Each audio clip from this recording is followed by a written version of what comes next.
Welcome to A Song of Ice and Fire Symposium. My name is Nav and my pronouns are they, them.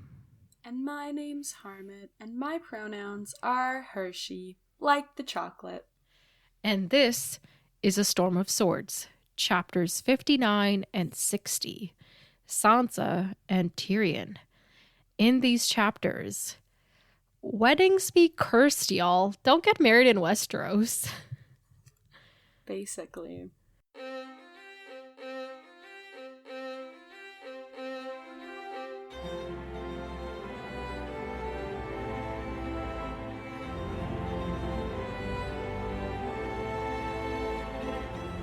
Welcome to the podcast, everyone.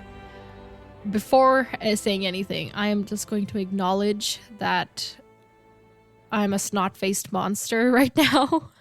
It's either allergies or a cold or something, but I am miserable, and you will be miserable with me. Listener, beware. No, we'll try to make it not as horrible on you, but this is a sucky episode to be sick for, because big things happen. So yeah. I'll do my best. Harmat will have to pick up the slack. How are you, Harmat? I'm good. I am not a snot-faced monster. I'm doing okay. These chapters were interesting. Sansa's was just like, kind of what I expected a little bit. And then Tyrion's was, it kind of bounced between like, okay, let's like get through the courses.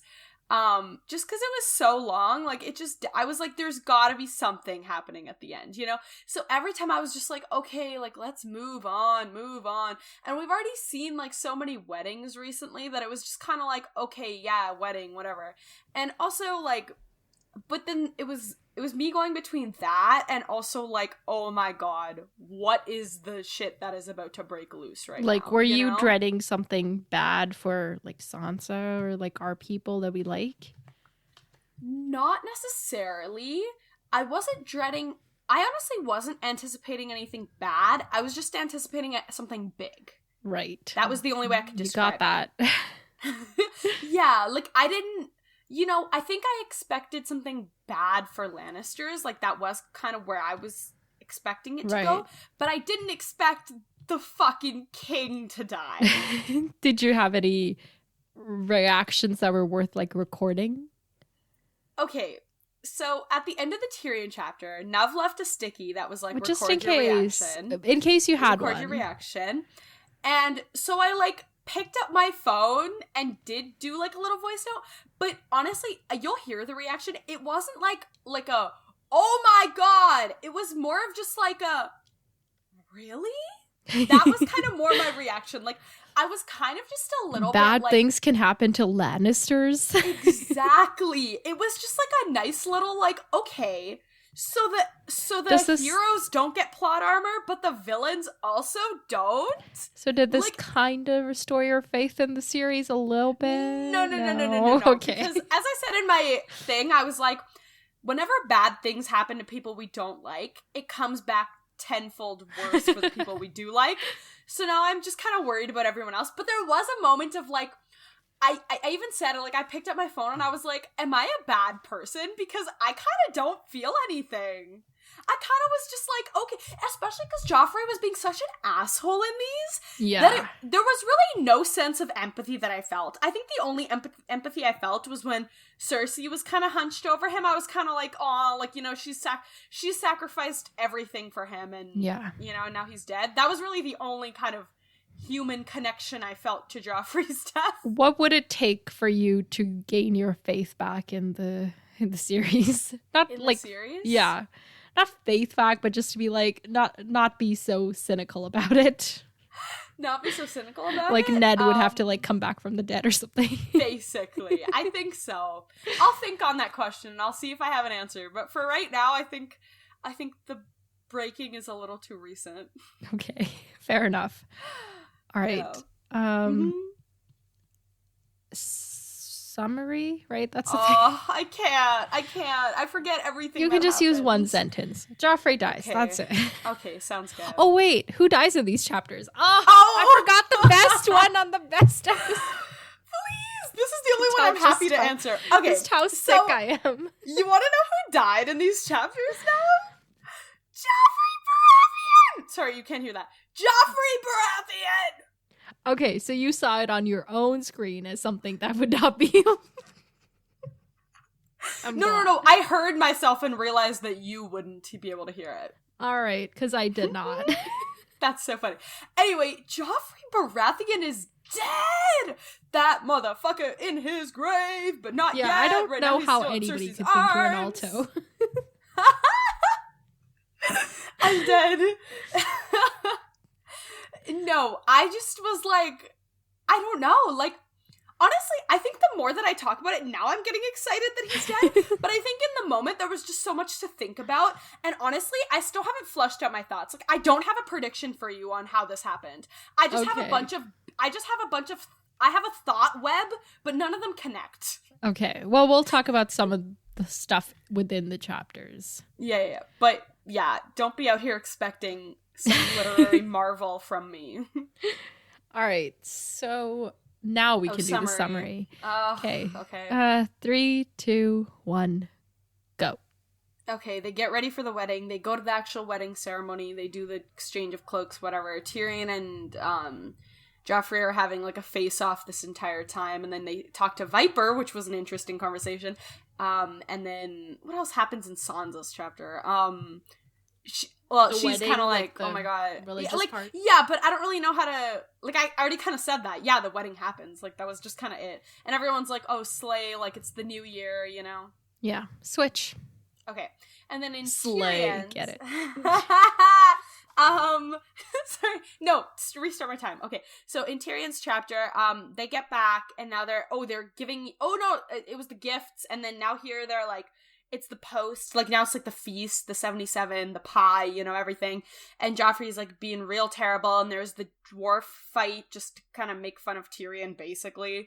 And then there's Sansa's not eating anything. Tyrion, and then basically the feast happens, and then Joffrey dies. He coughs and chokes and dies, basically. But the wedding's over. Yeah, so, yeah, I think that was definitely more than whatever. I kind of lost track. Oh my gosh. Fair enough. Okay, let's just dive right into them. So, Sansa. Wait, give me 1 second. I just had one extra thought that I'm going to write down. Okay. So, cool. Sansa is just... time. She's just waking up from a dream, and when Tyrion left her the same morning, he was like noticing that she was in an intense dream, but it was like a good dream of happy times. And now she wakes up to her reality, so yay for that. Then she like looks out the window, and there's this whole thing about like two different like cloud castles coming together to form one big castle, and I'm like, is this like metaphor for marriage or something? Like, what is this? I think this is just how her romantic brain works. Yeah, her romantic, and now this like deep sadness that she's facing. But also, just of note, her torments would soon be ended, one way or the other. Where does it say that? Did I miss that? Second paragraph. I must be brave. Her torments would soon be ended, one way or the other. Hang on. Oh, yeah. It does say that. I totally missed it. So what do you think she means by that? Okay, we'll get to my... Sentence. No, from here... Okay, I'm just going to give you my thoughts in the moment. Okay. Do you know what I mean? So initially I was like, death or escape? Is that what she's like? She's like, oh, I'm either going to die doing what I'm doing. Because, you know, by this point, I just predicted, oh, she's going to escape with Dantos. Like, that was my whole thing. So I was like, oh, does she just mean... You know, like, you know how I said last time, like, it's not like she has anything to live for, unfortunately, like, or any people to live for, I should say. Right. So it was kind of like either die trying to escape or escape. So I just interpreted it as that. I think I still kind of interpret it as that. Fair enough. So, all right. Yeah. But yeah, that so, was an interesting castles line. In the clouds. It was like singular cloud that roams the earth. It kind of reminds me of that one song from Les Mis that's like My Castle in the Sky. Something along the lines of that. But it's very much like, Sansa kind of reminds me of that too. She very much has that same like, tra-la-la-la. So she's getting ready. Shay is one of her maids now. We know about that. And she's talking about how, like, they're going to have this big breakfast with the Lannisters and the Tyrell men. And since I'm not a Tyrell man, they have made me into a Lannister. She thought bitterly. So that was... Marjorie's having her own breakfast with all the Tyrell women, it looks like. And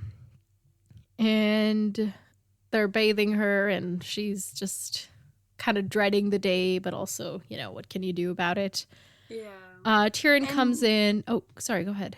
And she also notes that Shay doesn't give her the nicest looks. Yeah. Which I think is a really funny detail. Like, she does what she's asked, but sometimes she gives her the most insolent of looks.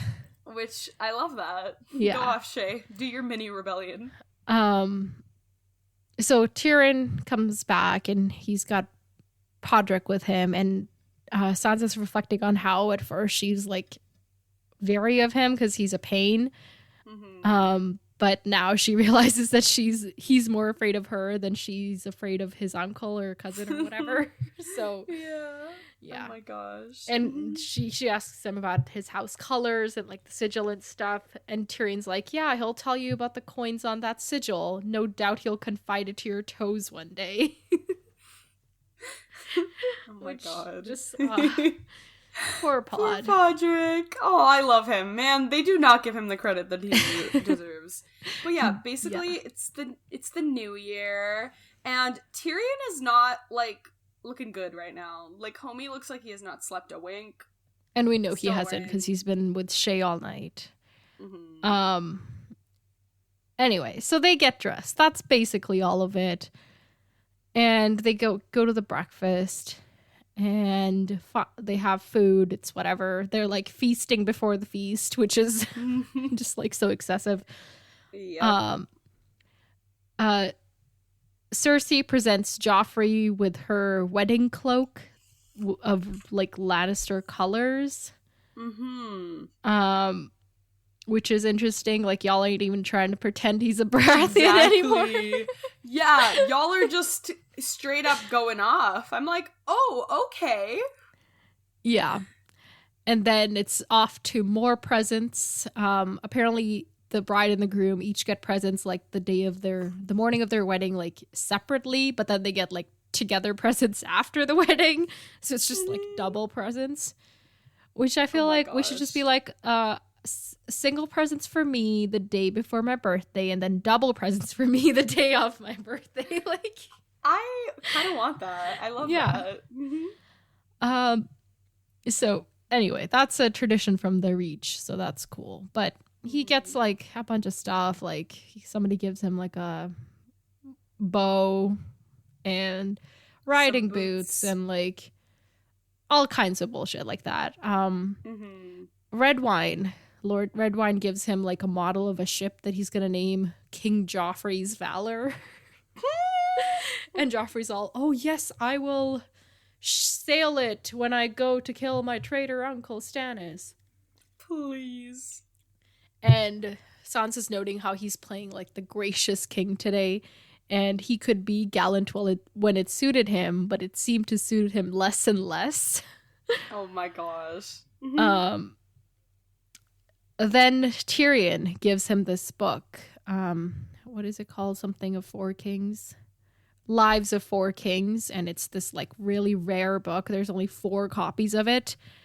And it's this, like, you know, Tyrion's like, oh, you might learn something from it or something. But obviously Joffrey has to be like, oh, if you read less, maybe Sansa would be pregnant. Don't worry. I'll teach her how that's done once I'm married. Like... Yeah. And everybody's just like, okay, moving on. Yeah. I can't. Then from his good father, he receives this huge ass chalice that's, like, 3 feet tall. Like, why does anybody need... Like, why is this the Goblet of Fire showing up in the Song of Ice and Fire? Oh my god. Basically. Like, why? It's just so... What is the... It's so excessive. The definition of excessive. Yeah, basically. And it's got 7 faces with the 7 sigils of the great houses. And he's like, well, we should take out the direwolf and put a squid in its place. But okay, I thought the Greyjoys were a great house. Yeah, the Greyjoys? Yeah. Like Balon Greyjoy? Balon Greyjoy, Theon Greyjoy, like, they're one of the great houses of Westeros, aren't they? I don't think so. I'm pretty sure they are. I don't remember them being great houses. Okay, wait, let's go to the appendix.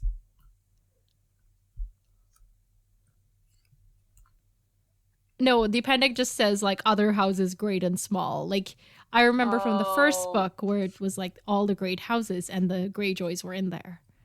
In the appendix of the first book. Yeah, I do not remember them being great because the whole thing is, like, they call it the Seven Kingdoms, but in reality there's more than seven kingdoms, because, like, the Seven Kingdoms were what they used to be back in that day. It was seven, now there's more. Yeah. So I think this chalice is outdated, is all I'm saying. Okay. Interesting. And also it's weird that they're putting, like, that he would present him this thing with, like, some of their enemies, like, sigils on it. Yeah, this is... Bestie definitely crafted this design back in the day. It just hasn't been updated. Well, yeah, either way. So Tyrion's, like, looking at the whole thing and is like, Joffrey's gonna drink half of that and then be fallen down drunk. And Sansa thinks, good, perhaps he'll break his neck. And I was like, Sansa. Sansa! Oh my god. Then he gets his favorite present from Tywin, which is a sword. We had seen this sword, obviously. And he names it Widow's Veil. Whale. Sorry. Yeah. I said V-A-L-E, but it's whale. Widow's Whale. And apparently somebody suggested it. Like, people... I can't. People are too on the nose right now. Besties, anyway. just wait like 8 hours. And, okay, so here's an interesting part. So somebody's like, hey, Joffrey, be careful with that blade. Valyrian steel is perilously sharp. And Joffrey says, I remember. And then Tyrion...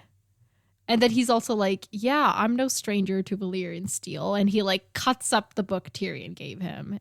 And it's, you know, just, like, obviously he's doing this to spite Tyrion. But also, like, dude, that's just a rare book. Like, could you not? Yeah.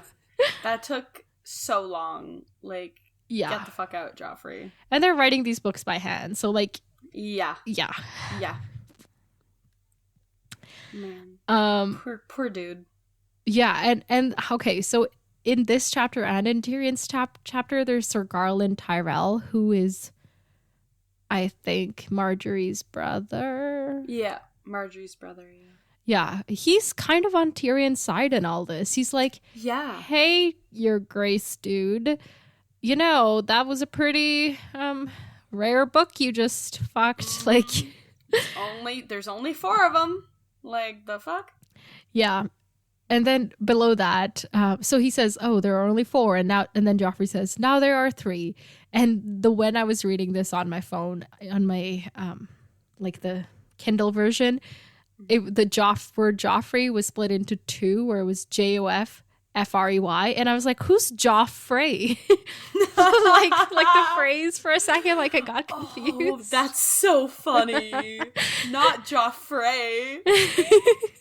Watch somebody be named that, because like I'm gonna try. Like in the next kid that's born to the to the phrase is gonna be named Joff, so that they can like honor Joffrey. Exactly. Please, they'll be like, Tywin, you should make one of us the new kings. The king. We're honoring we're honoring your dead grandchild. Anyway, so Tyrion turns, like, he's looking suspiciously at Joffrey and is like, maybe I'll get you a knife to replace that book. A dagger of Valyrian steel with a dragon bone hilt, maybe? And Joffrey, like, looks at him and is like, yeah, I guess, but a dragon bone's too plain. I want a gold hilt. And Tyrion's just kind of like, absorbed into thought after this. Mm-hmm. Did you put anything together at this point? Okay, so at this point, you know what I was thinking?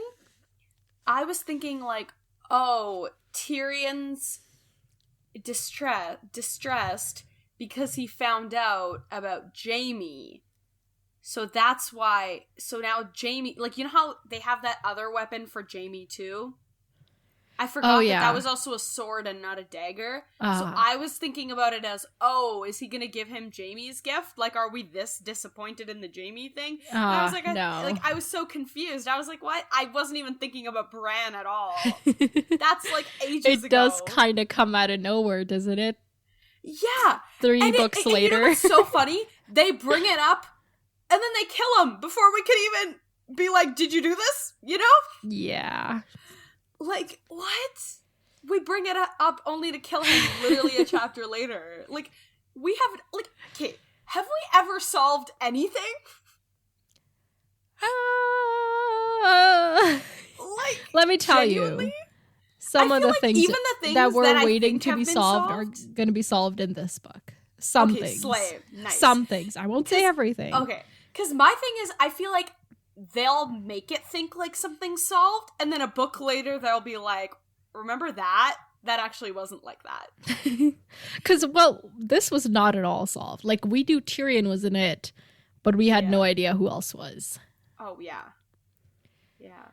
And we also knew that Cersei was like, yeah, I didn't do that, and Jaime was like, yeah, I didn't do that, so... Yeah, and I remember my last assumption was, oh, well, then it must have been Robert.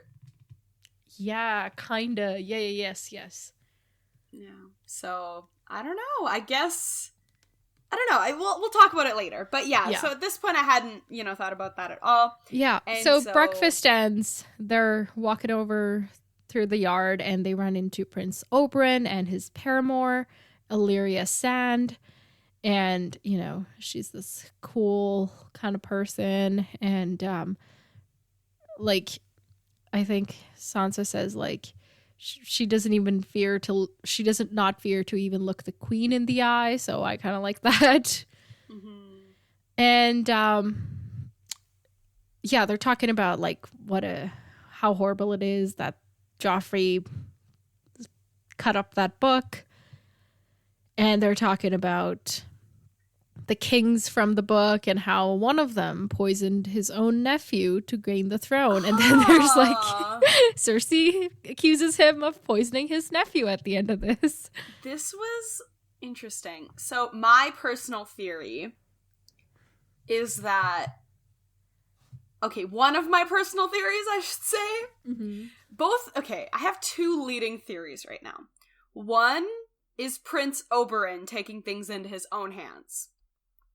The second is Sansa taking things into her own hands. And they can both coexist, but they both have slightly different ways the thing happened. So with the Prince Oberyn one, this moment was him being like, aha! And then being like, I can use this conversation as proof. And the book as proof. Of Tyrion, of framing Tyrion. Oh, okay. So Oberyn framed Tyrion. That's your theory. Yes. And this conversation is a big part of it, because Tyrion's literally defending that uncle. He's like, okay, well, the nephew didn't do jack shit when he was leading. The uncle was really the one leading. And it's like, you can easily spin that and be like, oh, well, why were you salty? Oh, and he ruined your book? Oh, how sad. Oh, and you were drunk? Oh my God. This is the perfect opportunity rolled into his lap. Yeah. But also, this book also makes me think, so Tyrion and Sansa were like, this is our gift. And I know that Tyrion and Sansa don't exactly collaborate. I'm sure this is a Tyrion idea. Yeah. But I also think, what if this was also, Sansa they were, choosing a book or something, and Sansa was like, you know how Sansa remembers all her stories and stuff? And maybe Sansa purposefully suggested this book, too. Interesting. So, those are my two theories. I like it. Okay. Yeah. So, they're talking about Baelor, the Blessed, one of the kings, and how, the guys are talking about how horrible he was, and Sansa's like, oh, What? But he was a great king. He was so good that vipers refused to strike him because his body was so pure and holy. And Oberyn, the red viper, is like, well, if you were a viper, would you want to bite somebody who has no mass on them? Like, he calls it a bloodless stick like Baelor this blessed. Please. And that also, like, the way that sentence is said also very much to me is like, huh? Yeah, he Why says, would I'd sooner a viper save do my that? I'd sooner save my fangs for someone juicier. Perhaps Joffrey. Yeah, to me, this is, I don't know. To me, this conversation is just coded. But it could also be a total red herring. And I'm supposed to think it's coded, you know? Right. That's probably what it is. But I fell for it, and I'm not ashamed to say it. Yeah. Anyway, Tyrion's like, well, some believe Baelor did get bit and was deranged by all that venom. And then Oberyn is like, okay, but I've seen no snakes in this Red Keep. How do you account for Joffrey? So true, bestie. This was beautiful, because this and Garland earlier being like, dude, the book, you can just tell everyone's so fed up from Joffrey, and I just love it. Yeah, and also, like, it's good to see that people are seeing through his bullshit and, like, the Lannister bullshit, you know? Exactly. This is very nice. I like it. So they get into a litter, palanquin, whatever, and are on their way to the sept where the wedding is going to take place. And Tyrion's like, once again, he's asking Sansa stuff and like talking about things. He's like, oh, the boy's earned himself a dagger, wouldn't you say? Like, which could be interpreted as, hey, Tyrion, are you planning to kill him now? And then he asks Sansa about Joffrey fighting with Robb and wondering whether if there was any ill will between him and Bran. And Sansa's like, nah, like Bran and Tommen, like, you know, played together, but like it wasn't like, it was play fighting. It wasn't real fighting. Yeah. And Tyrion just kind of like, it says lapsed back into a moody silence. And then like Sansa just has to be like, okay, when are we going to get there? Yeah. And yeah, he's asking her about like what happened to Bran at Winterfell, and how his, you know, Catelyn accused him of something once. Yeah. And so we know, did you put more together now? Yeah. By this point, I was like, oh shit, he thinks Joffrey did it. And I was like, do I think Joffrey did it? And then this sent me down a crisis. Yeah. Well, they get to the sept, and that's basically where that chapter ends. And then the next chapter starts with the wedding like happening and the procession and all of that stuff. And Tyrion basically categorizing all his thoughts and literally laying them out for us on the page. Like, oh, you know, Joffrey was bragging about killing wolves. And of course he wouldn't send somebody like Sandor Clegane to do it. He would have found some random dude. And the dagger was just hanging out there, so he would have taken it.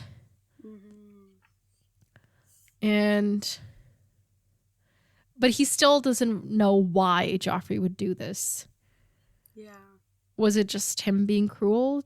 Say this is true. Why do you think Joffrey would do it? I don't know. Because, like, yeah, him and Robb kind of had a little moment, and then, like, Tommen and Bran were, like, kind of play fight. But, like, I don't know. I just, like, I don't know. What was his, like, because then he didn't even, because then Cersei and Jaime both seemed to not know about it, right? So it's not like he did it and then bragged about it and was like, hey, Mom, be proud of me, you know? Like, like, he kind of just kept it under wraps. Like, he didn't even tell the Hound. So, what, like, you know, we know that he likes to be all boasty and shit. So, yeah. I don't know. Maybe it was just, like, but then it also brings up, like, I remember asking you, like, do we think Joffrey knows who his parents are? So maybe he, like, overheard Jaime and Cersei or something. And he was doing it to kind of, like, protect them and protect himself. Yeah, but, like, also, he doesn't seem that smart. No. I just feel like if that happened, we would have heard about it somehow. Like, Cersei would have been like, you can't hurt me through him, he already knows. Like, in that conversation with Ned. Or, like, something. I just feel like it would have come up somehow. I find it hard to believe that Joffrey could do something in such a coy way. Like, I just don't see that happening. Maybe He's he not did it sleuthy. thinking he would boast, but then when people, like, reacted in not a good way... That's possible. Yeah, I don't know. But technically, a lot of people didn't even ever hear about it. Yeah, I just don't know. Like, I just don't believe this because it just doesn't. It doesn't feel purposeful. Like, maybe he was just mad at the Starks and he was like, "Fuck the Starks." But, like, still, I feel like he would have easily been, like, boasting about that. Because that was before anything happened at the Trident, anything happened, you know what I mean? So it just didn't, like, it just doesn't really make sense. Yeah. Anyway, we'll hopefully come back to that at some point. Yeah. The point is, Tyrion knows, and he knows that Joffrey knows he knows, and he's a little bit worried about that, which, if he were to kill him, would add to his motivation. Just saying. I don't think he's gonna kill his fucking nephew. So you don't think Tyrion killed Joffrey? I don't think Tyrion did it.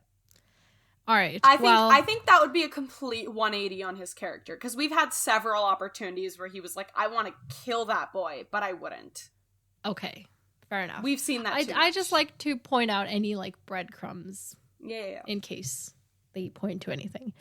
So, the wedding happens, blah, blah, blah. Oh, so wait, sorry. So just to clarify, so about the dagger itself. So Littlefinger had it. He bet it in that tourney. Robert was the one who won it. Okay, but so my question is, so Littlefinger lied and said Tyrion won it, when in fact Robert had won it. So... And we figured out that Littlefinger was lying way back in book 1. We knew he was lying, we just didn't get why. Yeah, but we also didn't know that Robert was the one who'd bet against him, right? Yeah. We didn't know exactly where it ended up. Who it was. But we just knew that Tyrion wasn't the one who'd... We knew that it was someone else who had it, not Tyrion or Littlefinger. Tyrion, at one point, I think in the last book, Tyrion says that Robert won it, and that's when your theory of, like, maybe Robert did it came up. Okay. The one question that we still have in that scenario is Varys was in the room when Littlefinger lied about that. And he was like, haha, yeah, totally. Yeah, he did not correct him. So what the hell, Varys? What's your motivation? So I guess it was... Yeah, I guess it was also like... Because that was when Ned was hand, right? So saying... Yeah. So pointing to, oh, maybe the king did it, probably wasn't the best for keeping the peace and shit. Maybe. I don't know, though. Because also, okay, wait, so just to clarify... So it went from... But I don't feel like Littlefinger's motivation was to keep the peace, because he pointed the dagger at Tyrion, you know? No. I think for Varys. Oh. Yeah, I don't think Littlefinger cares about fucking Yeah, peace but Varys in also world. would realize that, you know, getting Tyrion involved would fuck things up. Yeah, but... Because, like, Robert may be the king, but it was really the Lannisters who were always in power. Yeah, but... Like, going to Robert with, like, what the hell? What's your dagger doing inside my kid? Like, not inside. Like, he did not get stabbed, thankfully. But, like... Like, why was your... Yeah, but I feel like that's still, like... Then Robert's gonna be like, you don't trust me? Like, we grew up together. And then, like... Do you know what I mean? Like, I feel like that's... Like, the hand and the king of all people should trust each other and be on the same page. Yeah, but to do that, you need to be honest with each other. Yeah, but maybe he was just like, fuck it, let it go, you know? Because as soon as Ned questions him, like, Robert has too big of an ego to just, like, take that well and be like, oh, you were just worried about your kid's safety. I just feel like Robert wouldn't have taken that well. The point is we don't know. I don't want to dwell on this too much. Okay, so just to clarify, Littlefinger, Robert won that from Littlefinger? It was from Littlefinger's dagger. Like, Littlefinger had it. I don't know where he got it from. So Tyrion had nothing to do with it at any point. No, he just got into blamed. Yeah. Okay. He got almost thrown out the moon door for no reason. Yeah, exactly. Good to know. Okay. All right. So, the wedding happens, do the whole vows and whatever. Also, question. Yeah, one flesh, one heart, one soul, one castle out of two castles. I don't know. The little Barbie dream house in the sky thing. Yeah. Okay, so are all the kings that were predicted to be dead now dead?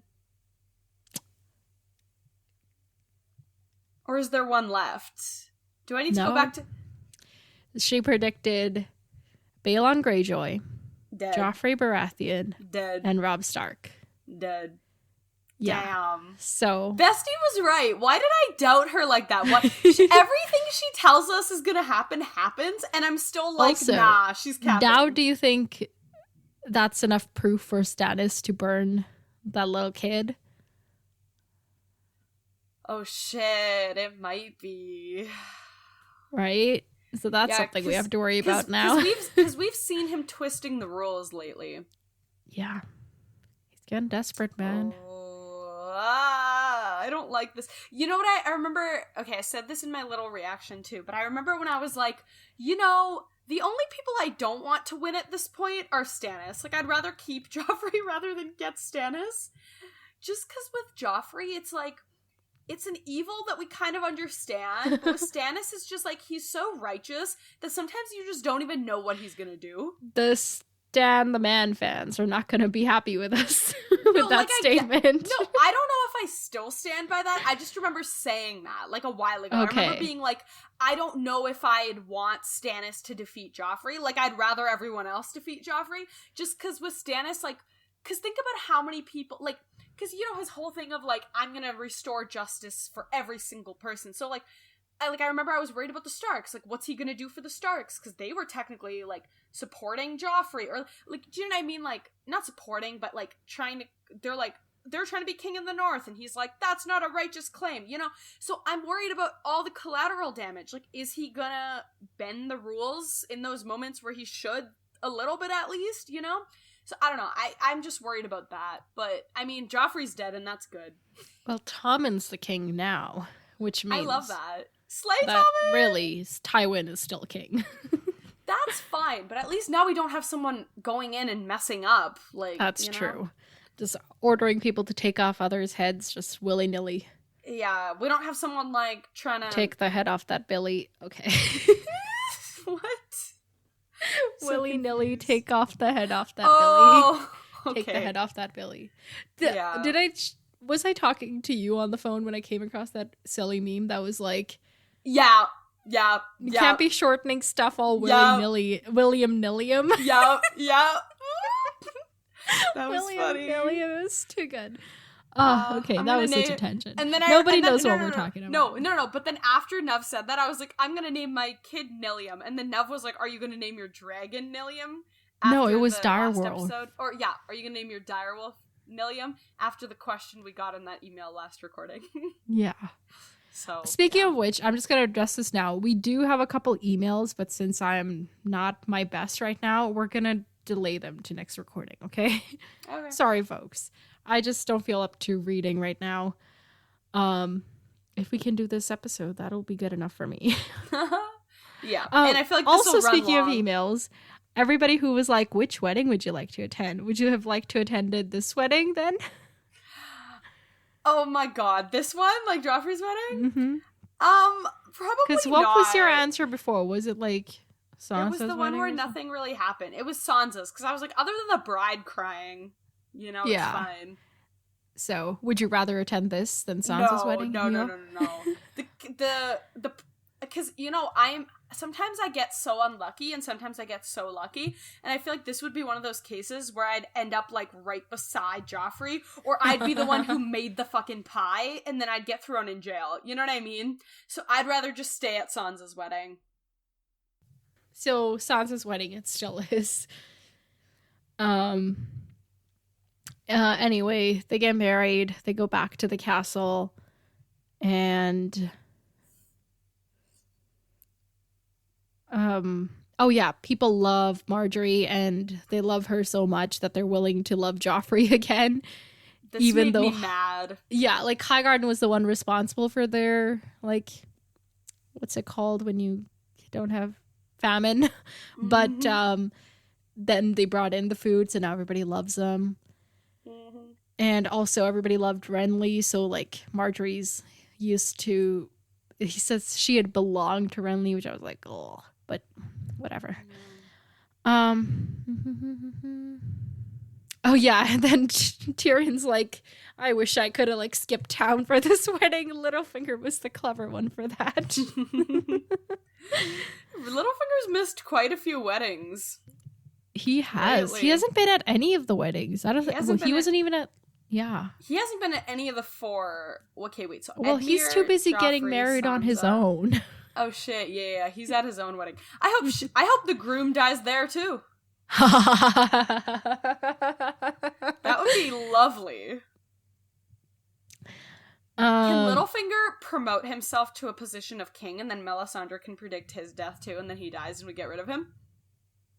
I think that's a great plot line that we should pursue. All right, so they get back. They have to like change for the feast. And Tyrion's kind of like contemplating what's going on. And he's like, things are looking up for the Lannisters. Everybody's defeated. Paxter Redwine's got like a whole like fleet of ships on its way. And we'll be defeating Stannis soon. And then we'll be done with it. And the struggle that the Maesters were calling the War of the Five Kings was all but at an end. That is what people call the War of the Five Kings, and now I can finally say that without spoiling you. Ooh, the War of the Five Kings. Okay, wait, who's the 5th one? Okay, hang on. So because Renly's dead. Oh, yeah. Renly's the 5th one. Okay, yeah. Okay. So, Joffrey, Robert, Stannis, Renly. Or, sorry, Robb. Robert. Joffrey, Robb, Stannis, Renly, Balon. Yeah. Okay. And then we also have Dany and Mance Rayder. Exactly. Oh, my Lanta. Well, except most of those people have now died, so really it's like Stannis, Dany, and Mance Rayder. Yeah, but now Tommen / Tywin. Oh, right. Forgot about Tommen. Poor Tommen. Oh, he was like crying, and I was like, "Oh, buddy." Also, what about Marjorie? This is her second husband that just died. Oh, I didn't even think about that. Oh, this poor like at girl. the end, somebody's like, "It wasn't you. It was the pie. Don't cry." Oh shit! Right? Because she's like, "Do I just curse my husbands?" Please, oh, bestie Marjorie. Sansa's getting ready, and she's wearing her hairnet that Dantos gave her, which was supposed to be like the signal for escape or something. Mm-hmm. Wasn't he like, if you want to escape, wear this to the wedding? Yeah, he was. There was like this whole thing, like, this is your freedom. Yeah. I kind of want to go back to that conversation. Mm-hmm. Do you remember it? I don't remember it specifically, but I remember seeing the hairnet and being like, oh, shit's about to go down. I remember we texted about it too. That's because, okay, so I'd made a post on Instagram it was featuring the hairnet. It was the moment where Dantos gave Sansa the hairnet. And then I remember I was going through our old Instagram photos and I couldn't remember the deal with the hairnet. So then I texted you to ask, to be like, sorry, what does this mean again? Can you remind me? Yeah, Dantos says, it's lovelier than you know, sweet child. It's magic, you see. It's justice you hold. It's vengeance for your father. It's home. So he said that about this. Okay. Hairnet. Third theory. Okay. The hairnet is magical and it somehow poisoned Joffrey so she could have a getaway. Why? How would it know to poison Joffrey specifically and not anybody else in her vicinity? I'm just joking. Just because he said it's magical, but I think that was just him being dramatic. Okay. Well, anyway, she's wearing the hairnet. That's the point. Yeah. So she looks great. They go meet people, and Sansa's like, I was gonna say networking, but that's mingling. Mingling is probably networking. I'm not too much networking. You're too much of a business student now. Unfortunately, it is Guys, Nav's a business student. How do we listen, feel about y'all? that? I'm applying for co-ops, and the word networking comes up like every 2 seconds. It's so gross, and I hate it constantly. Networking opportunities. Could you hear that? Yes, I could. Okay. So yeah, she's good at the networking, and if only she were actually good at it, then she could build a network that could help her out. But maybe she has, and that's Dantos. I don't know what I'm saying. I am Delulu, as Harmat would say. You are Delulu for the, I don't know. I was trying to think of something clever and I just couldn't. Aw. Oh yeah, Lancel is there and he's looking real sickly, but he's there, which is better than like how he has been this whole time. So yeah, she charms him and Kevin and all that stuff. And Olenna comes in and like, you know, any kind of grandmotherly figure is like, fix your hair, kid. And then she like starts fussing with hair, like her hair and her dress and like that kind of stuff. Yeah. Just being like, look presentable. Mm-hmm. But it was kind of nice to have somebody do that for Sansa because like nobody really gives a shit about her. I know. You know? And Olenna's like, hey, maybe you should like accompany me to, not Dorne, a Highgarden when I leave. And Sansa has to be like, yeah, well, I can't because Tyrion's here and that's my place. And also I might be escaping tonight. So see ya. Basically. Mm-hmm. But yeah, it's like a little nice moment in the middle of the not so nice moments, you know? I know. But I feel like I've become so cynical now. I was like, is she still trying to... She's like, oh, maybe if she just meets Willis... Oh, that she'll ditch Tyrion. Because you know how there's the whole thing about since they haven't like consummated the marriage, they can still like cancel it, right? Mm-hmm. Yeah. So maybe I don't know. I'm just cynical now, bro, about everything. Right, but maybe that would still be a better future for Sansa. More preferable than where she's stuck now with all the Lannisters. Oh yeah. Although I don't know how the Tyrells would like justify that to the Lannisters. Be like, yeah, you're. Like, your wife, she's our wife now.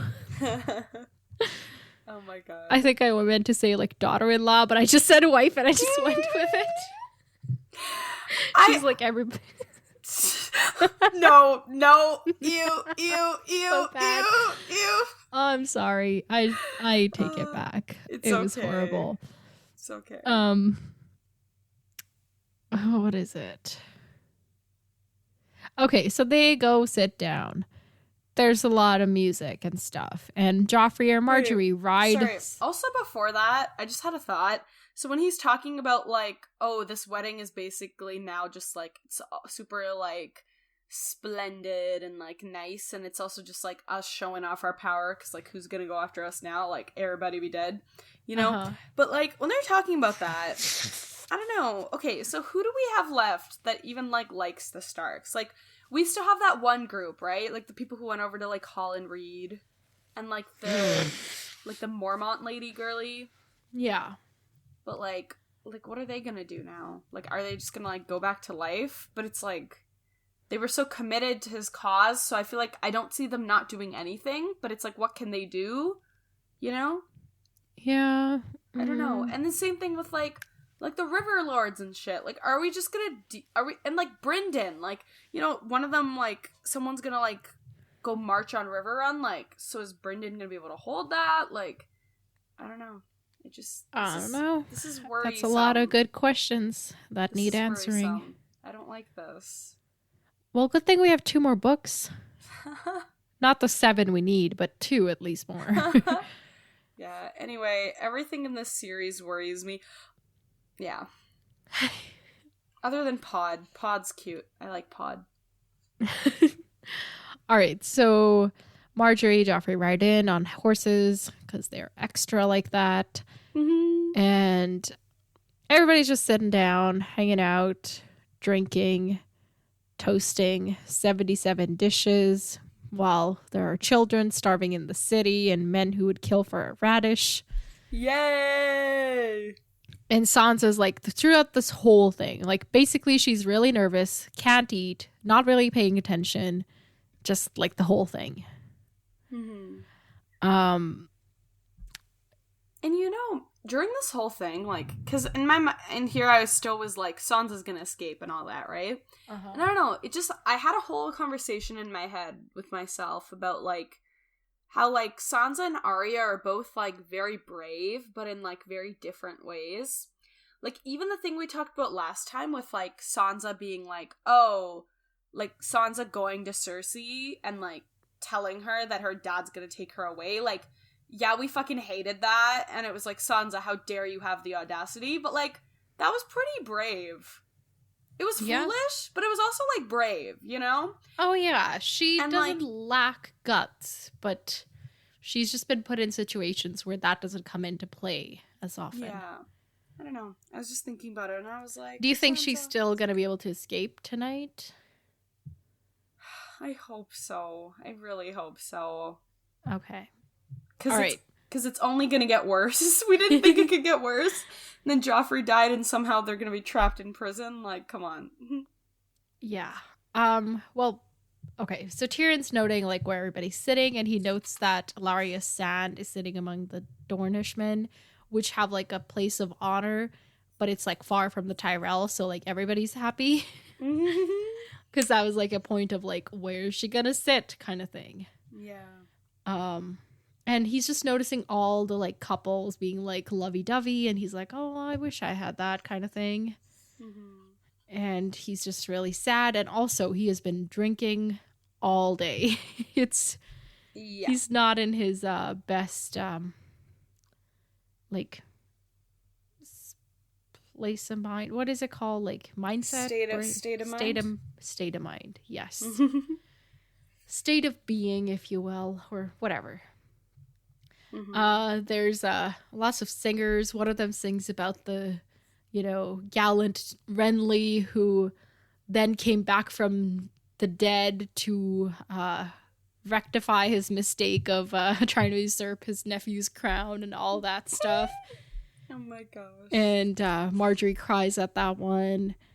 And yeah, there's just a lot of food and songs and food and songs and food and songs, basically. Yeah. Oh, they're eating peacocks served roasted whole, stuffed with dates, which, whatever. But like, just the other day, we were talking about peacocks for some reason. Like peacocks in India, they're a lot more common, obviously, than in Canada. And she was saying how in her, like at her maternal grandparents' house, like in that village, there were so many peacocks that one year there was a really bad storm and a bunch of them died. And there were so many that died that they had to be hauled off in like big trailers, like full. What? That's how many peacocks were around. But I was like really saddened to hear that news, and here they are just like feeding peacocks to 1,000 people. Like, what? Oh my god. This is disgusting. This made me so mad. I was like... And it's not like peacocks, like this is the meal. Like this is just one of 77 things. Yeah. So they're just being like, I don't know. It hit me this time because of that story that my mom told me. Yeah. I don't know. Oh, and then sorry, go ahead. Like, yeah, just all of these meals, like, just, this is so ridiculous in every way. And I feel like it cannot be stated enough. But it's like, we can only say it so many times. Yeah, so every singer that comes on sings the Rains of Castamere, obviously. And Tyrion at one point's like, oh my god, I'm gonna have to go down to Flea Bottom and apologize to the stew for cooking that poor singer into it. Oh my gosh. And at one point, Elena is like, oh, let's go see if they're singing the Rains of Castamere. It's almost been an hour. I might forget it. That was so funny. That was so funny. Yeah. There comes like a song about the gallant deeds at the Blackwater of like Cersei and and Joffrey. And like Tyrion is obviously like, fuck them. And Garland, who's sitting next to him, and is like, dude, a valiant deed unsung is no less valiant. And I know what you did, and we would not have won that battle if it weren't for you. So well done. Oh my god. And Tyrion's like, oh my god, I feel like absurdly grateful, and now I can like get through this maybe. Marjorie's brothers slay. Loras slay. Garland slay. And when they're singing of the valor of the Golden Queen, Sansa's like, what? She didn't do any of that, because she was sitting like right there while Cersei fucked everything up. Yeah, and Cersei was like, oh, well, we're about to die anyway, right? So why don't I just get you killed with me too, right? Yeah, and then she pulled Joffrey from the battlefield. Yeah. So that everybody was like, oh, he's leaving, let's abandon, and almost lost them the whole battle. Thanks, Cersei. Yeah, but Tyrion's like, never believe anything you hear in a song, my lady, which is like, I feel like the lesson of Sansa's entire life, unfortunately. Yeah. One of the Dornishmen and one of the Reach people get into a fight. That happens because, you just gotta add some flourish to the wedding. Some spice. And it kind of makes sense that these people who are supposed to be like mortal enemies are in fighting. This they're in this big thing together and none of them get into a fight. That would be like almost unbelievable. Yeah. Then Joffrey calls for his royal jousters. I can't. And it's a pair of dwarves, and they're riding a dog and the other one's riding a pig. Mm-hmm. And I think they're supposed to kind of be like, because they're wearing like a stag and then a wolf, so they're supposed to be like either Stannis or Renly and Robb. Yeah. And they, they're doing this whole comedic act, and obviously Tyrion knows that this is directed at him. Yeah. You know what my theory on this is? What? First I was like, wow, Joffrey is terrible, isn't he? And then I'm like, this is just Oberyn. Oberyn organized this, you think? Yeah. Oberyn doesn't seem to have it against Tyrion. Like, in fact, if anything. Oh, wait, because of your framing theory. Sorry. I keep forgetting. I keep forgetting, like, I get your theory is that Oberyn killed him, but I keep forgetting the part about him, like, also framing Tyrion about it. Yeah, oh yeah. So I think it's also, like, him just being like, oh, now he's gonna do this lash, so that it looks more like, lash. Yeah. And then it's almost like, it's like, he set up these, like, slight things, just kind of like, oh, maybe it'll work, whatever, But then it's like, Joffrey's just such a, like, I don't know why this is the word that's coming to my mind, but Joffrey's such a stove. Like, heats up so quickly for no reason, he just blows. I don't know why stove is the word that comes to mind. But it's just like, he just gets mad he just blows up for no reason. So it's like, he just did the perfect things anyway. Like, Oberyn wouldn't have even needed to do half of that. Or whoever orchestrated Interesting. this. Yeah. I like that theory. Yeah. Anyway, Tyrion's like, I'm just going to endure this and I'll make sure that these jousters get paid well. And I know it's not their fault. It's just whoever planned this. Mm-hmm. And he's just trying to get through it when Joffrey is like, oh, hey, uncle, why don't you join the challenge and ride the pig? And Tyrion, like, he says he finds himself like on the table before he even realizes he's standing on the table. Mm-hmm. And he turns to Joffrey and is like, I'll ride the pig, but only if you ride the dog. And Joffrey's like, but why would I do that? And Tyrion's like, well, because you're the only man I'm certain of defeating. So everyone's like, ooh. Basically. And it's just like, and then Cersei glares at him and he blows her a kiss. Yes. Tyrion sits back down, but Joffrey cannot stand this. God. So he grabs his chalice, walks over to Tyrion and dumps the like whole thing of wine over his head. And poor Garland's like, that was ill done, your grace. Yeah. And then Tyrion's trying to be like, oh no, he was just trying to serve me. Like, it's spilled. It's like, it's a pity. And Yeah. Joffrey, like, not getting the hint to, like, take the, you know, whatever and back off. He's like, it didn't spill. I wasn't serving you. It's not an honor. All of that stuff. See, this is what I mean, is, like, Joffrey is so over the top that it's like, whatever anyone gives him, he'll take it and do it so much more. It's like... Yeah. Well, this is when Marjorie and, like, Olenna come over and they're trying to calm the situation, and Olenna says the thing about, like, oh, I've almost forgotten how Reigns of Castamere goes. Let's go listen to it. Please. But then Joffrey demands that Tyrion, you know, be his cupbearer and pick up his chalice. And as Tyrion, like, goes to pick it up, Joffrey, like, kicks it on the table. So now Tyrion has to, like, crawl under the table to get the thing, which, if you were thinking that Tyrion poisoned him, would be a good time to put the poison in the chalice, just saying. So Tyrion grabs it, and he has to, like... Oh, he makes him kneel to, like, serve him. It's just this whole bullshit thing.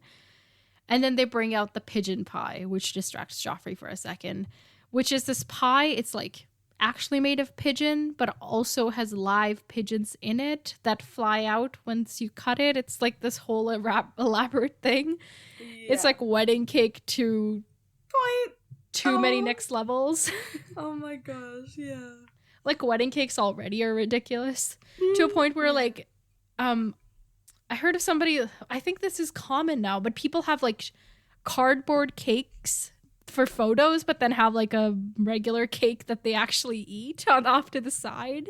That's so ridiculous. Because, like, wedding cakes are so marked up for prices. Like, it's all bullshit. Yeah. That's another reason you shouldn't get married. That and the possible death at your wedding. Oh, yes, I live in Westeros. That's definitely my biggest No, not concern. you. I mean, like, generally, audience, everybody.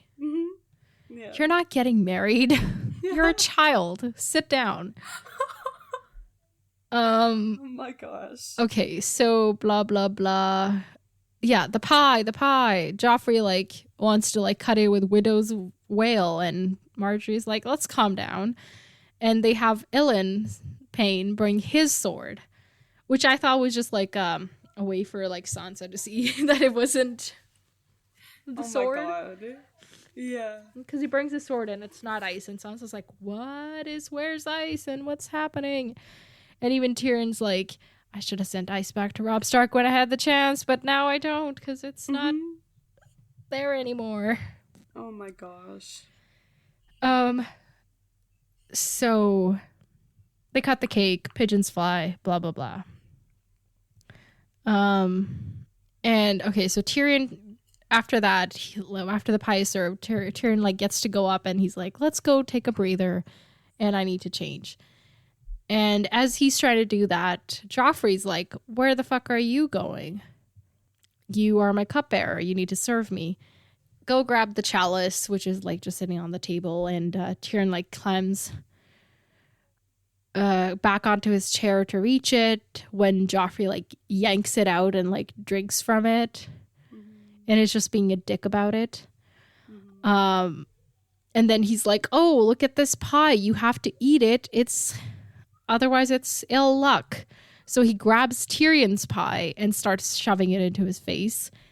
And he's like, oh, it's a little dry. Good, but dry though. So then he drinks more wine. And then he starts choking.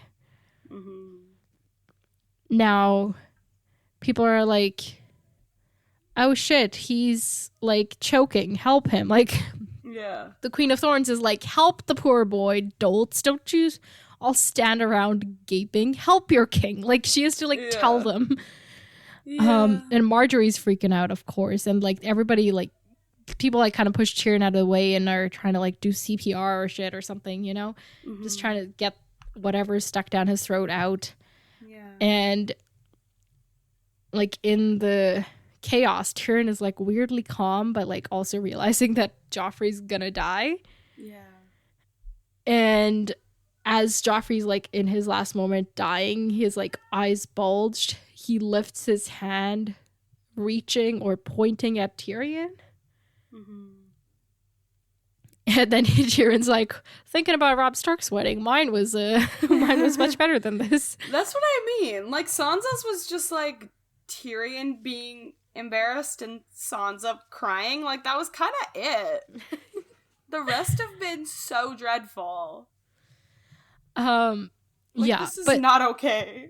So as everybody's panicking, Tyrion's eyes fall on the wedding chalice that's kind of like forgotten on the floor, and it has been tipped over. So most of the wine spilled, but there's like still a little bit left. Mm-hmm. And Tyrion like considers it for a second, and then he pours the rest onto the floor as well. Mm-hmm. Which, what do you think? Well, he probably like realized, like, that the wine is poisoned. Yeah. Okay, but then why would he spill the rest of it? So someone doesn't drink it? If you were to think that Tyrion poisoned him, he would want to spill it before they could test it. I don't think Tyrion did it. I refuse to believe that. I'm just saying Tyrion that's did not do this. No, I get that, but I don't think Tyrion did it. I refuse to believe that. Because that's ridiculous. That goes against his entire character. I don't care if he's drunk. That doesn't change anything. You are who you are. If that's what it ends up being, I'm actually going to be angry. But you're okay with Sansa doing it. I'm not saying that Sansa poisoned Joffrey. Then what are you saying? I'm saying that someone else poisoned it. And then Sansa was what? Sansa was just like, oh, you're going to help me escape? Okay. Like, I don't think Sansa is the one poisoned. Did Sansa know that Joffrey would be poisoned? I guess that's my question. Maybe. Okay, so she was maybe like an accomplice, but in like a minor kind of way. Yeah, a more passive role. Okay. Because this is like Tyrion doing it and coming up with the plan, I would assume.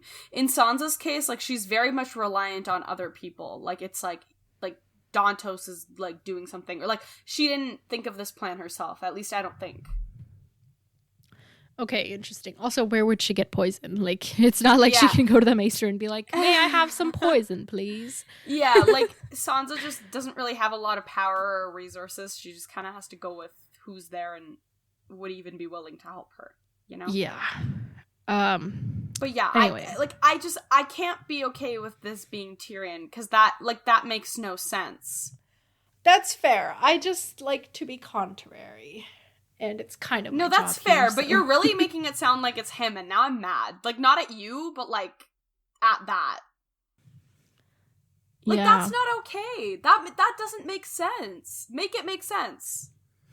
Okay, think about it from what I know. Do you think it makes sense with his character? Don't think about think about him and his character. Do you think it makes sense?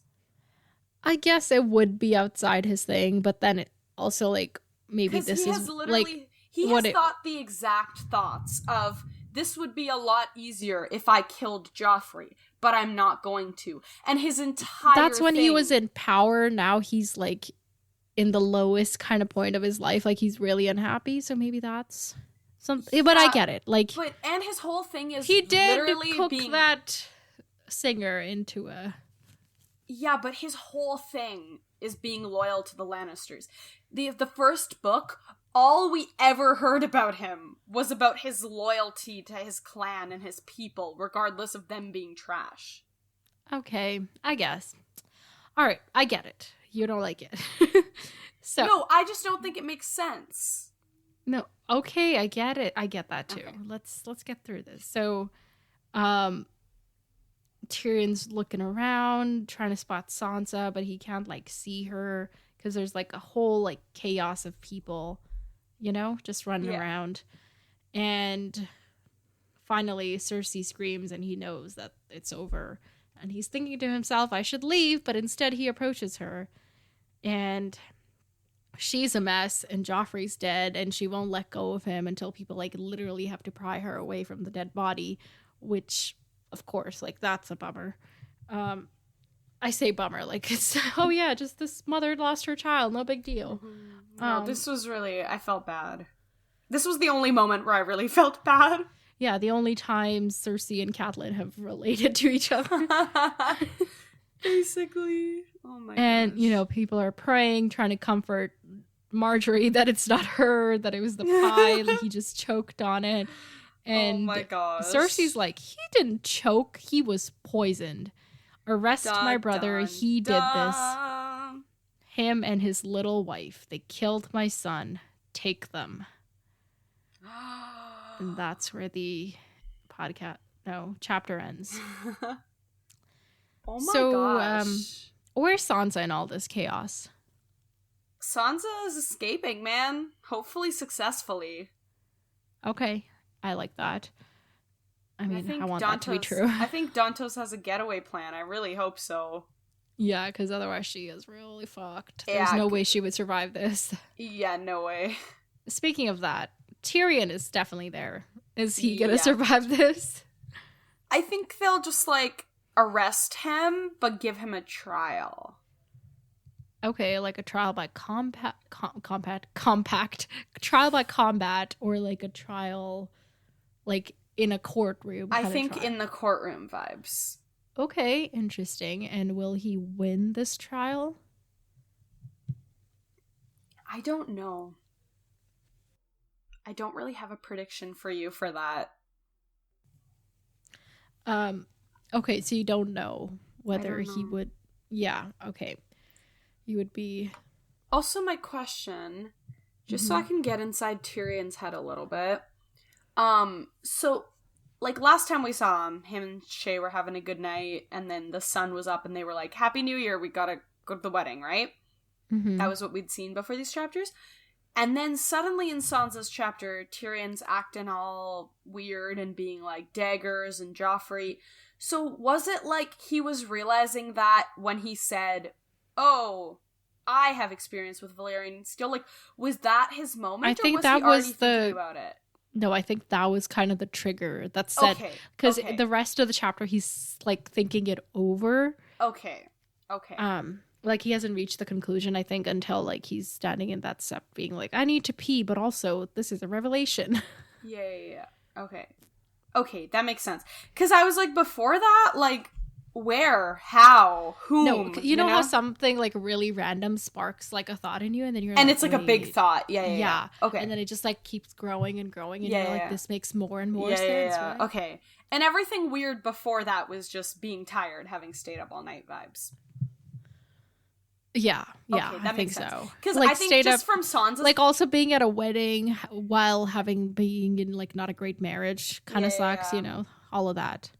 Yeah. And just Joffrey is being his peak Joffrey self, which, like, we get it. He's a kid, but he's also just the worst. Yeah, that's why I'm not going to be mourning his loss or anything. Exactly. I feel bad, but it's also, like, truly in these last couple of chapters, it was not his best. That's kind of how George does it. He'll, like... There's no redemption arcs? No, like with Rob, he was, like, on the upswing. Like, you know, they were finally like, we're gonna get back Winterfell. And they're like, whoops, you're dead. And then Joffrey was, like, at his Joffreyest. And they're like, whoops, you're dead. Like... Yeah. So there's no... He doesn't carry...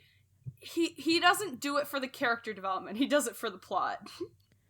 No, I think he does it for... Well... No, I'm half joking. Like, obviously his characters are well written and I like them, but I just mean, like, sometimes he's just like, the plot needs this. But he's I think not like, let me finish the arc. Yeah. That's what I think that's what I'm trying to say. He doesn't always let the character finish the arc. He doesn't mind cutting it off at any point. That's funny. Interesting.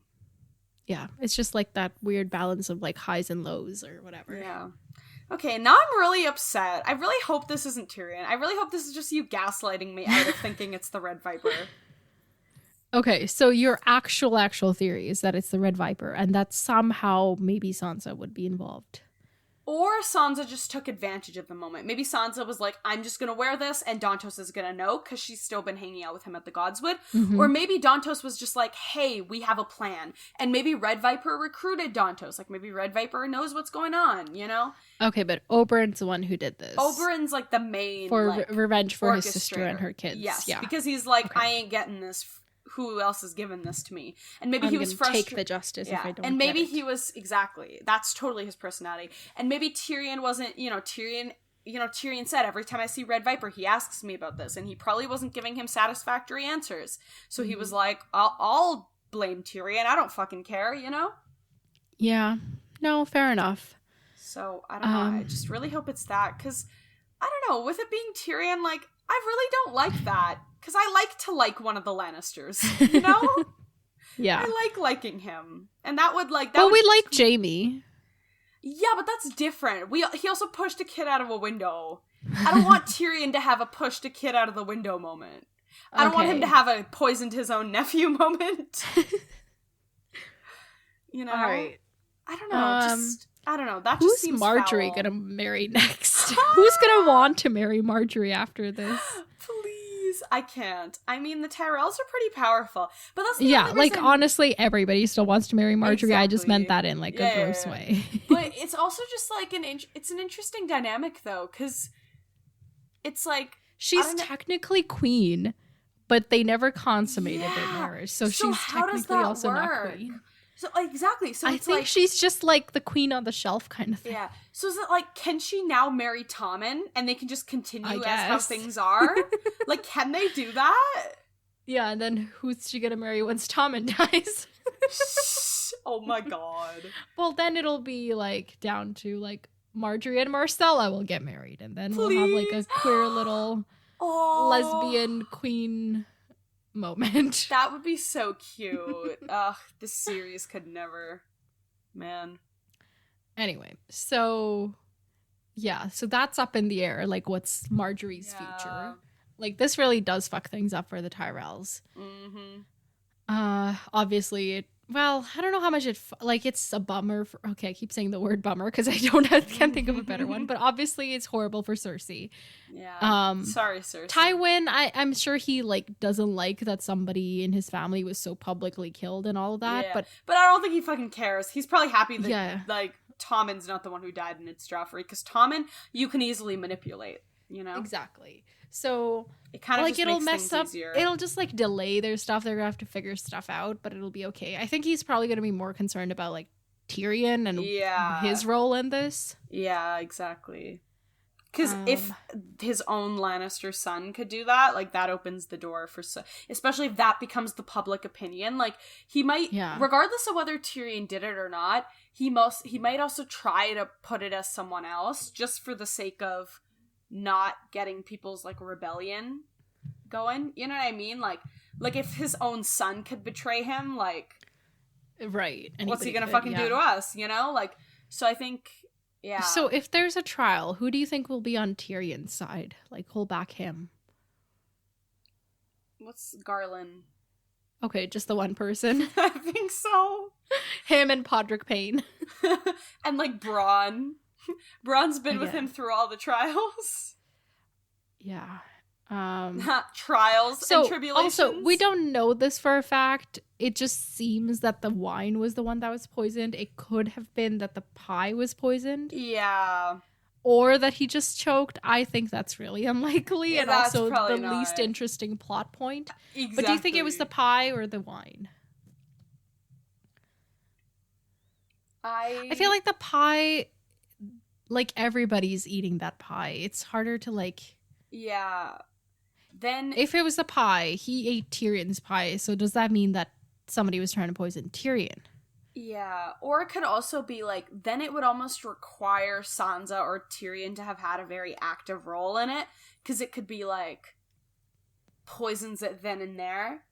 Mm-hmm. Like almost in anticipation of Joffrey coming and making a big deal about it, you know? But also, that's really hard to predict. So I think it just makes the most sense if it's the wine. I think if it's the pie, then it means that somebody was trying to kill Tyrion. If it's the wine, then it means that somebody was trying to kill Joffrey. Yeah. I think with the wine, though, it's tough, though, because it's like, when did they get it? And it was the Tyrells who gifted him that, and I really don't see the Tyrells trying to No, poison but him. Marjorie also drank from it at certain points. So it was poisoned After. at a different... Yeah, like... So then it really does point to Tyrion, because he had to pick it up or whatever. But also, Joffrey left... Joffrey was off chasing just, like, Tyrion. on the table. Yeah, he was off chasing Tyrion so much. So anybody on the dais could have done it, or, like, any of the guards and servers around, really. Yeah, so anyone could have told anyone to do it. So it's tough. But it's also, like, who wouldn't have fucking seen that? Because it's gigantic. Right, but they don't need to move it. They just need to put something into it. I know, but, like... Marjorie's right there. Wouldn't she have seen it? When, like, you know what I mean? It's just hard to do that discreetly. Like, someone must have seen it. Yeah, well, they gotta be, like, a real master of, like, what is it? Like, master of illusion, sleight of hand kind of thing. Yeah. Also, why do we keep getting fucking... Wasn't this also what happened with the Maester? Oh, because the Maester tried to poison Melisandre. Yeah, he knew it was poisoned. Yeah, but I don't know. It's just... They need to get a new plot line. Like a new way to poison people. Yeah. Yeah, I guess. But yeah, I don't know. I don't know, it's weird. Because it's like, I remember every once in a while we'd be like, why can't Joffrey just die and then Tommen can lead? And now it's happening. And it's interesting. You know? Yes. I'm just going through the chapters to see if there's anything else I want you to predict. Will anybody ever find out if for sure Joffrey was the one that sent the cat's paw to kill Bran? I think if Joffrey wasn't the one who sent it, we might find out for sure. But also, my only other guess is Robert, and Robert's also dead. So I guess it shall remain a mystery with maybe, like, a conclusion. Like a maybe conclusion. Exactly, yeah. Okay. I don't think I have any other questions, because we already talked about, like, who could have done it? How could they have done it? Like, that whole thing. Oh, Sansa. So you think she escaped? Mm-hmm. Say she escaped. Mm-hmm. She's with Dantos? Question mark. Yes. Where are they going? Weren't they gonna go to, like, east or something? Weren't they gonna, like, leave Westeros and go to the east? Didn't he say, like, oh, I could show you the fine jewels in the Summer Islands or some shit? No, I don't think so. Okay. I think he just said, I'll take you home or something like that. Okay, yeah, but home is not... Home no longer exists. Yeah, so where is Dantos from? Error, home not found. Yeah. Has Dantos just been in Dantos is from Duskendale, but that's a whole story, and I think we'll hear about it later. Oh, okay. So I don't know, maybe he'll take her to his hometown, try to fucking marry her himself. Will anybody realize that? Okay, so obviously if she's gone, they're going to realize she's missing. Mm-hmm. And also if he's gone, will they put two and two together and be like, she escaped with him? I think so. Then wouldn't they also go search his hometown first and foremost? Right? That makes sense. That was not a very smart conclusion. Yeah, no, that makes sense. He's probably not gonna go there. Yeah, but I also think it would take... And he also said he has, like, a friend helping him with this. Any I remember idea? Before I thought it was Patire, but I don't know anymore. Why do you have to call him that? Because it's funny. Because I don't want to say his name right, because he's annoying. Oh, just call him Littlefinger. Okay, Littlefinger. Yeah, I don't know, because I just don't know. Sansa will attend his wedding next. Please! She's just gonna be like, I'm done with weddings for the rest of my fucking life. Oh my god, basically. Okay, well, I guess that's it then? Yeah. At the beginning of the episode, I had asked, like, what would it take for you to be, for your faith to be restored in the series? Mm-hmm. You're like, I'll think about it. Have you maybe come to a conclusion within now so that we can, like, wrap this up in a tight little bow? I think what it would take would be Tyrion not having poisoned his fucking nephew. Right. Sansa making it to safety. And Jon and Dany girl bossing together. Those three qualifications, if they actually genuinely happened, would restore my faith. Okay, cool. Now we know the criteria that we need to fill. Okay, cool. I like it. Wait, do you want to talk about... Let me see if I have any other thoughts. All right, you do that while I look up next chapters. Okay.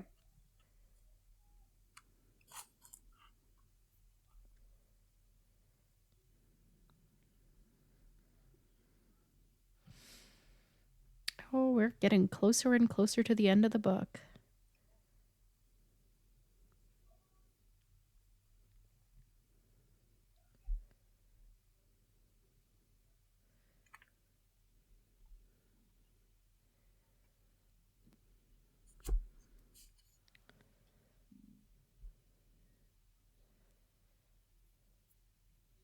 We're in the 60s now. Holy shit.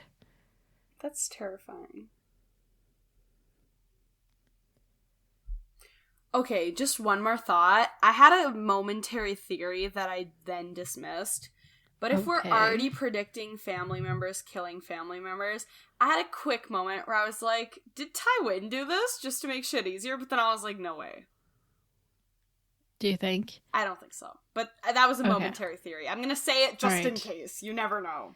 I feel like he would do it, but in a way that would, like, make it look like an accident rather than, like, a deliberate thing. Yeah. Yeah, I think so. I think that makes sense. He wouldn't do it so publicly. Yeah, and at his freaking wedding? Probably not. Yeah, like, it embarrasses the Lannisters a bit, and he doesn't want that. Yeah. But, yeah. That's it? No thoughts? It for my thoughts, I think. All right. So we are reading 2 chapters next week.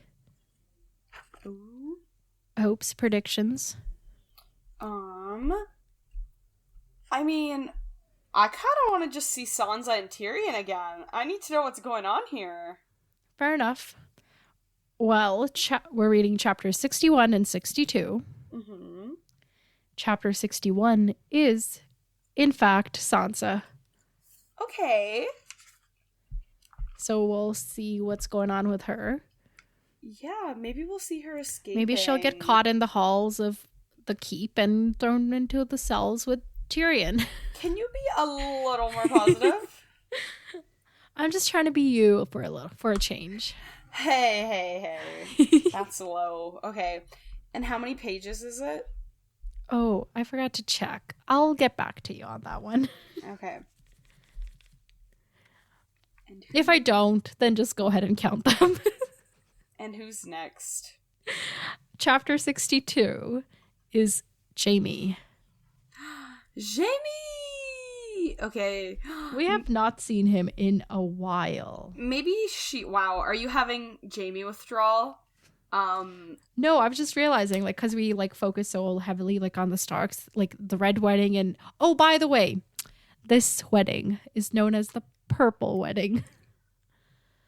Fuck this fucking book series, man. I swear to God, if we make the fucking rainbow, I don't know what the fuck I'm gonna do, but it's weddings? Not gonna be fucking pretty. If we have a fucking rainbow of weddings, like, I will, like, I don't know, okay, but I'll do something. Anyway, yeah, so now that we were really focused on the Red Wedding and now the Purple Wedding, now we can kind of pull out and be like, oh yeah, where's everybody else? This is so annoying. I'm so mad. Purple Wedding, my foot.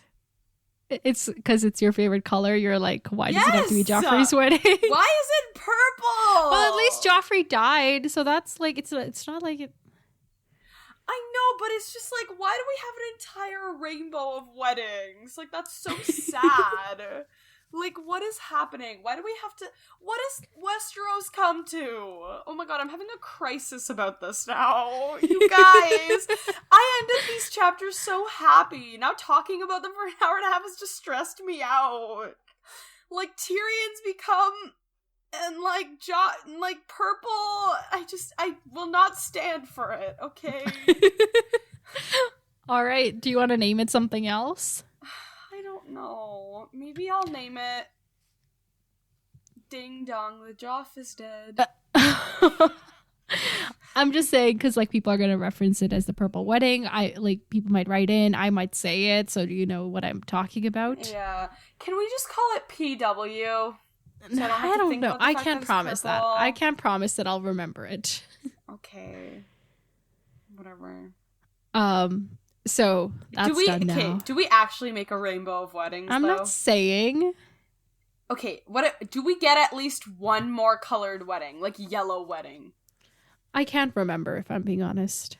Okay, that's good, right? Is it? Okay, also, now that so many big things have happened, so many big characters have died, I'm a little worried for the rest of this book. Okay, so maybe give me some predictions of big characters that might die. You know what would be so wild? Yes. No, I don't know, but I want to know. Wouldn't it be wild if Tywin died? Who would dare that? I don't maybe know. Oberyn also. But like maybe, maybe we slip a little something, So like, he's also going to be poisoned? I don't know. I hope not. We need to stop recycling this plot point. But no, I don't actually think Tywin's gonna die. That would be like way too good to be true. You know what I mean? Like the Joffrey one is too good to be true, but like also there's a replacement, so it's not that good to be true. Right. Who can replace Tywin? It's not an easy job. Exactly. So maybe to fill. I mean, maybe Tyrion dies. That wouldn't be fun, but it's possible. I mean, that's the one that's looking the most probable right now. Yeah, it is for sure. And I don't know, maybe George R. R. Martin's like on a let's kill off the main cast of characters now and then start off with a whole new cast next book. Please. Maybe okay, this is a weird prediction. Bear with me. What if Marjorie dies? Oh. Like instead of what would that impact really? I don't know, but instead of Marjorie's third husband dying, it's Marjorie dies. Interesting. Maybe it would be so she'll still get married and then she'll die? Yeah. Yeah. Or maybe yeah, I don't know. But I feel like that could happen. Yeah. Okay, so Marjorie, Tywin, anybody else? Do you want to make it a golden trio? Maybe let's do a happy one. Maybe Jorah dies in the tunnels. I love it. Yeah, I do. Sorry, it's just I forget about that dude all the time, and then whenever he shows up, I hate him so much, and then you're like, yeah, let's hate him and die him. Sorry, kill him or die him. No, die him is great. Kill, die. I mean, fight, die. Swim in a sewer, die. Basically. Okay, cool. So people keep a note of that to see if any of those come true. And then Harmat can have her prediction points or something. I don't know. So we're going to see Sansa and Jaime next time. I'm so sorry, folks. I just really, my head's so fuzzy. I'm not going to be able to read the emails today, but I promise we'll read them next time. And yeah, that'll be great. Yeah, keep sending them. Our email is popculturesymposium@gmail.com. You can join our Discord, the link for which is in the show notes. And also follow us on Instagram @popculturesymposium, even though somebody's so traumatized that they can't make any art for it. We will get back to that. Don't worry. Oh, speaking of art, there's this Last Supper-esque portrait of Joffrey's death scene in the book. Yes. Wait, can we use let that? me show it to you. Yeah, let me show it to you. Is this gonna give me the motivation needed to get back into that? Because I'll be so excited to make a Joffrey dying edit. Baby. Wait, actually, that's okay, so Joffrey's enticing. wedding. I want to see Joffrey die again and again and again and again. I just have to find it. What is that? Joffrey. Sorry. Okay, for some reason there's no color version of it. There's the... Okay, so the book has these black and white illustrations throughout the chapters. In fact, all the illustrations come before the chapter that they're for. So like if you had read the illustrated version, you would have been spoiled on Joffrey's death. Oh my god. But then at the back of the book, it also has all of them in color. But I just looked through and this particular one is not there. What? It is so weird. So like it's only in black and white, I guess. Oh my Lanta.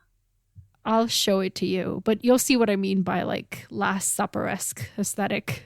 I'm scared. Can you let me share? Yeah, one sec.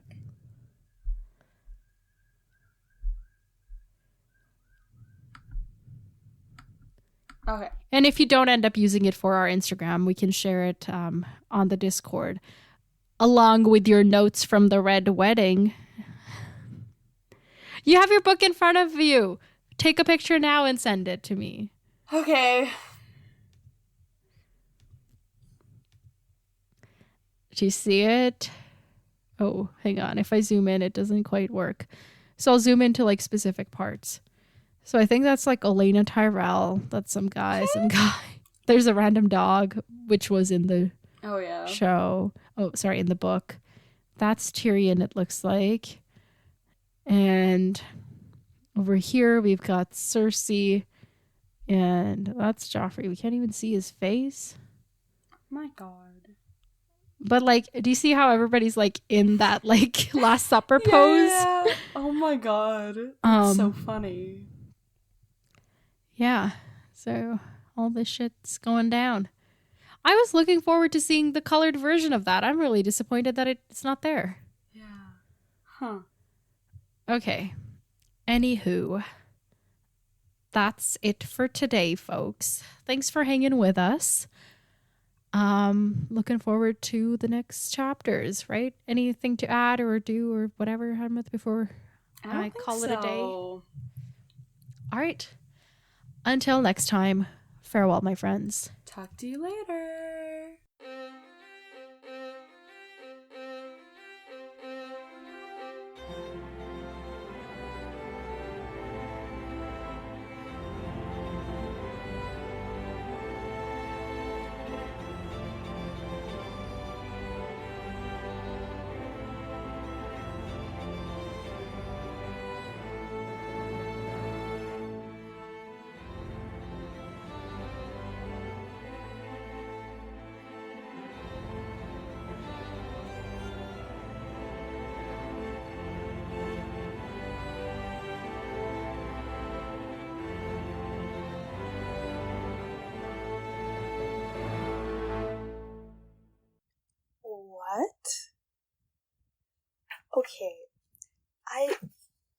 Okay, so Joffrey just died.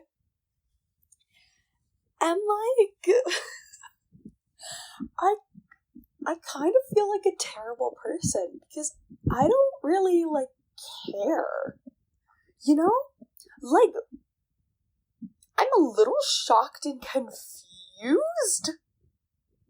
But honestly, he was being so fucking terrible in these last two chapters that, like, you know, this entire time I feel like I've always been like, you know, Joffrey maybe one day could get his redemption arc. And as the series went on, I was like, you know, it would take more and more to get his redemption arc. But, like, it's still possible, you know? But, like, so I guess, like, it's sad that he never got his redemption arc, but also it's like he was being so terrible in these chapters that, like, I kind of don't feel anything. I'm kind of just like, okay, you know? Like, if Robb and Catelyn and Arya are gonna die, you know, I feel like the natural order in the world requires at least one important Lannister death. Okay, so I know that this is, you know, A Song of Ice and Fire, and nothing good ever happens in these series, and when something good happens, it's met with a trillion gazillion tons of bad.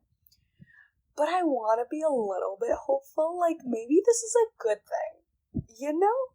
Anyway, yeah, like, I'm just kind of, like, like, I don't know.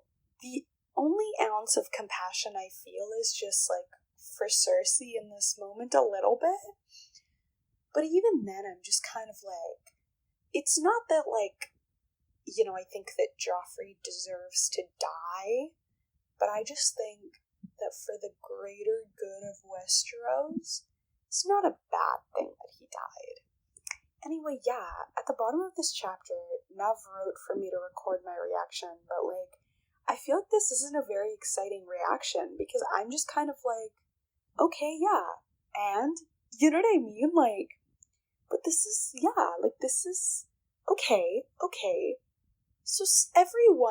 So once every, like, 3 books, we get a death that we want. Okay, nice. But yeah, I'll save the rest of my thoughts for a recording on this, because honestly, most of my thoughts on this are very, like, more, like, analytical, rather than, like, emotional. So, yeah, if I say anything more, I'll just be repeating myself, but I'm a little bit, like, I'm a little elated, and I don't know if that, like, makes me a really bad person, but, like, I don't know, I think it's also one of those things where, once you get this far in this series, you become so accustomed to death that it's truly hard to feel anything in either direction. You know what I mean? Like, yeah, like, I think any of the deaths we've had since the Red Wedding have just kind of all been like, oh, okay. And then even this one is like, yes, I'm mostly happy. And I've been like the amount of times we've just been like, oh yeah, and, like, if Joffrey could just die, that would be amazing. Like, I don't know, I think I'm also a little skeptical, because I'm also like, damn, like, Joffrey's really dead?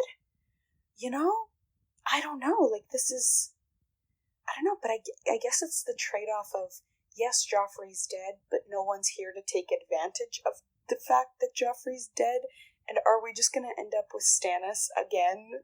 Which was like, didn't I say once, I was like, out of everyone, I want Stannis even less than Joffrey? Or, I don't know if I said that, but I think even if I did, I think I just meant, like, it's a different evil. Like, with Joffrey, not a different evil, but it's a different beast to think about. Because with Joffrey, it's like, we know he's awful, but I feel like I kind of understand it more. But with Stannis being so, like, by the book and rigid, like, there's just, like, a lot of things that I can't predict that scare me. So I don't know, this is so weird.